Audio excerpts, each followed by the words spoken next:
what is media asking of this government? Some of the leading YouTubers, journalists who are just on YouTube. I'll give you one example. Ravish Kumar, who left NDTV. NDTV some time ago. You know the circumstances. Prime Minister Modi went and directly asked for votes on Pulwama.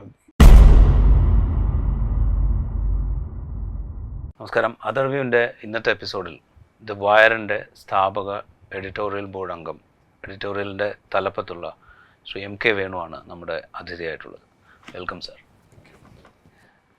Let's start from the latest development after the interview of Satyapal Malik, the former Jammu and Kashmir governor. Actually, after uploading the interview, within 24 hours, the interview hit 1 million target. Yeah. It was an amazing achievement, I think. Yeah. Apart from the near blockade by the national media. Yeah.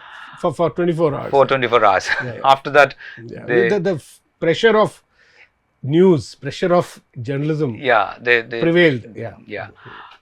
How do you feel about that interview, the entire Wire team? Yeah. So, frankly, I was astonished that a news of that nature, which we put out via our Karan Thapar's interview, where the former governor of Jammu Kashmir, Satyapal Malik, said all those things for the first time. For the first time, he said that he was asked to keep quiet by Modi via As well as Ajit Doval. as well as the NSA Ajit Doval, and the circumstances in which he was asked to keep quiet, and the media completely ignored it. It was uploaded on a Saturday. We thought maybe next day, Sunday morning, some papers will take note of it. Telegraph took note of it. It carried front page news, thanks to the Telegraph editor Rajgopal, and then there was a press conference by the Congress party on Sunday, and we thought that maybe the leading opposition party, Congress, its press conference on the issue will be taken by the TV channels, because TV channels do have the obligation to take the opposition view on such critical issues which concerns India's national security, etc. So, to me, the big shock was that not a single TV news channel picked up that story, and the whole of Sunday went, and many people, other journalists, started tweeting saying that how can such a news be ignored, and meanwhile, some of the leading YouTubers, journalists who are just on YouTube. I'll give you one example. Ravish Kumar, who left NDTV some time ago. You know the circumstances, because the moment Adani took over NDTV, he left, and Ravish Kumar has a huge fan following. So Ravish Kumar picked up the story, and he carried it forward. He did a 40 minutes commentary on it, and he also, within 16 hours, got 1 million views on. Of course, he gave Wire credit. He put Wire logo, and he also then went to Satyapal Malik to do a follow-up kind of interview. Whatever Wire had done, he carried it forward. So both those programs today have nearly 2 million plus hits. I think probably touching 3 million as we speak. So, and there were other YouTube journalists who did it.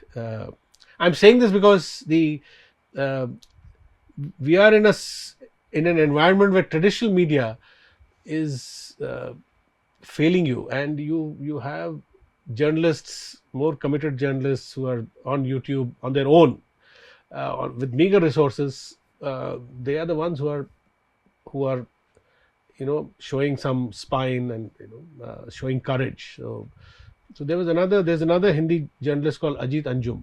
You must have seen his. He does regular YouTube news shows on YouTube.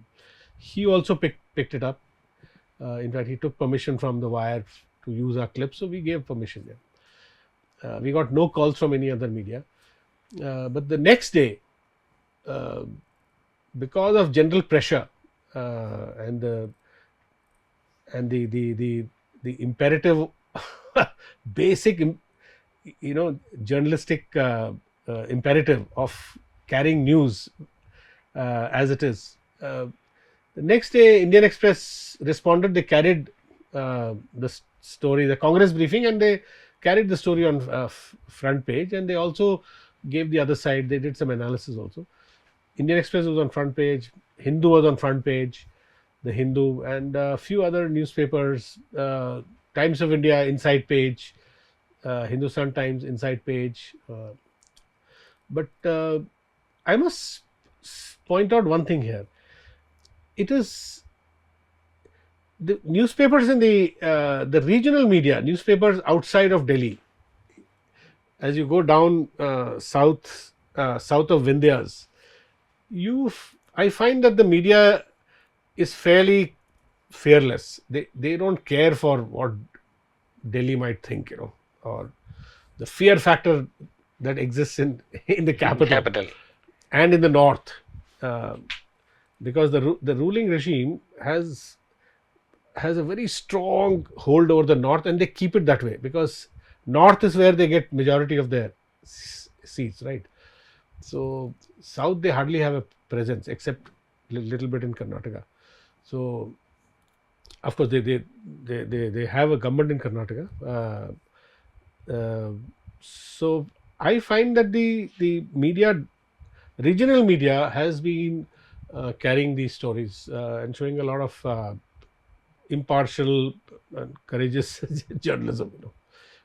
This I experienced even when we had exposed, when the Wire had exposed, if you remember, Amit Shah's son Jay Shah's, his company's activities.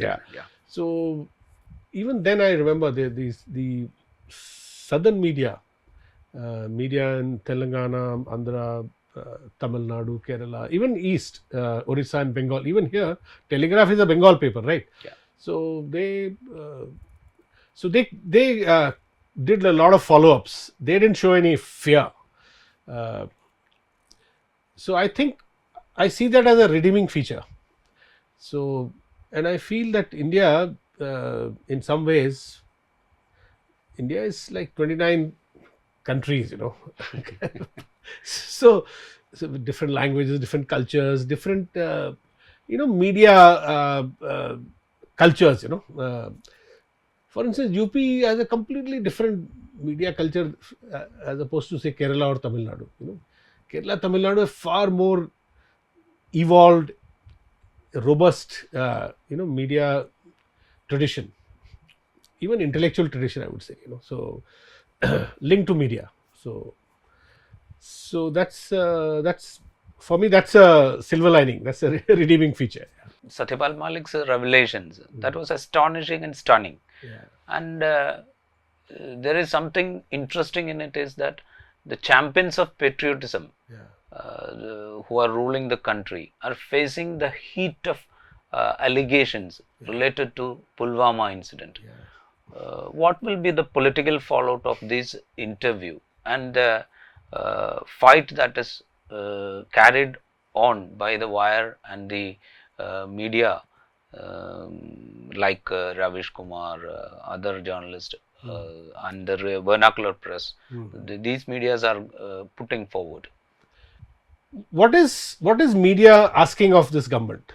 Media is questioning this government on transparency. Now, when the incident happened at that time, before the 2019 elections, there was a lot of noise, right? So there was election campaign, that incident was followed by election campaign where Prime Minister Modi went and directly asked for votes on Pulwama. he said in one of the speeches, which is there on YouTube, that if you telling voters that please, vote for these martyrs, if nothing else. When you say please vote for the martyrs, you're saying vote for. And then they had conducted the Balakot. Operations. So I think the people in general were in a state of shock. They were stunned, and this whole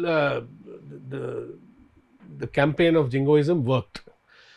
What happens after 5 years is there is a certain cool and calm way in which you can look back at those events, right? So that's what is happening now. People are calmly assessing. So what the governor has simply done is he has spoken against Pakistan. He has said that Pakistan is a culprit, is a villain which created that situation. But he's keeping that aside and he's raising a simple question, very simple question. Could we have saved the lives of 40 CRPF people? Could we have? And he's been consistently saying that. Even then he had said that could these CRPF men have been transported by aircraft? Only 5 aircrafts were needed. Did we make a mistake by exposing them to a road trip in such a huge cavalcade, especially when there were intelligence reports that they could be attacked? And he simply is just reviving those questions, and those questions have not gone away from people's minds, right? Those questions are uppermost in the minds of the families of the victims. They have also been asking for an inquiry. There should have been an inquiry and a proper report. Why this happened? So my sense is that such incidents, they do not die down. They'll keep coming back. Questions, if governments are not transparent, don't answer questions, then those questions will persist in people's mind. That is the essential human nature. You will keep asking those questions. The families of victims will keep asking those. After all, they lost their whatever, sons, brother. So that's what is happening now, and my sense is that this issue will not die down so easily. I'm not saying that this could be the most dominant election issue, but it will definitely dent this government's monopoly claim on national security, as an issue, But the government is repeating their tactics as usual. They are not answering the questions raised by the media or by the opposition parties. They are using that tactics here also. Do you think the government can hold this tactics for a long time? I think they will, next parliament session, they will be under pressure. Depend on the opposition, how the opposition plays this, But I noticed one big difference. The BJP government is known to, whenever such an issue is raised, where they are cornered, their reflexive response immediately is to discredit the messenger.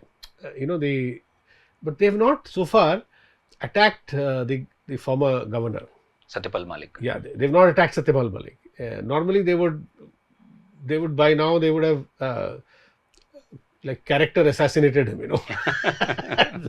because they have a whole setup, they have a whole infrastructure, their own social media infrastructure to character assassinate, but they have not done it so far. Apart from the social media network, they have had the whole national media with their hands. Yeah, national media. So nobody's the PM or other important leaders by now. I was expecting them by now. They would have got several union ministers to attack Satyapal Malik. They have not done that. Probably because my sense is that maybe he knows something more. He's holding on to something which he doesn't want to talk about now. just as he's in installments, he's revealing things. So it's possible. And the other, of course, the other thing is Modi cannot suddenly turn around and reject Satyapal Malik completely, because it was Modi who reposed so much confidence in him. He had him as governor in 3 states, in Goa, everywhere. So and he was And made J&K governor in a crucial time. crucial time. If you had a person like that when Article 370 was being written down, and to be fair to the governor, he also he never uh, kind of he never showed tendency of betraying the regime. He also went along with the regime. Yeah. So which adds credibility to what he's saying now, because he always went along with, and he always praised Modi personally. This is the first time that he is also saying things like that he's okay with corruption, and these things he's not said before. So it's interesting. Yeah. Yeah. Yeah, this is in that interview, Satyapal Malik is repeatedly saying the PM is ill-informed. Yeah. I think he's using that term, ill-informed. And Karan Saab is using. Are you saying that he's ignorant? Yeah. Is the question what Karan Saab is asking him? But he's repeating ill-informed. And this interview is being carried in The Wire. Yeah. The Wire is criticizing the government, criticizing the policies, and for criticizing the government and its policies, The Wire has been punished for punished or penalized. Yeah. And in that medium, Satyapal Malik came and saying PM is ill-informed. Yeah. When you saw that interview, when the editorial board of Wire saw that interview and heard all these allegations and the terms that has been used by Satyapal Malik, do you people afraid of airing this interview? Actually, there's nothing to be afraid of, because this regime has done whatever it wanted to do to us. They've raided our offices, they've raided our houses, they've taken away our devices. In that case, if you remember, in the last November, where we carried a story on Facebook, and the nexus between Facebook and BJP's IT cell head. And some 700 accounts has been. Yeah. So IT cell head Amit Malviya and Facebook. So that story was wrong. It was, in the sense, somebody deceived us, brought wrong documents which were purporting to be emails from senior Facebook officials to that person who brought the documents.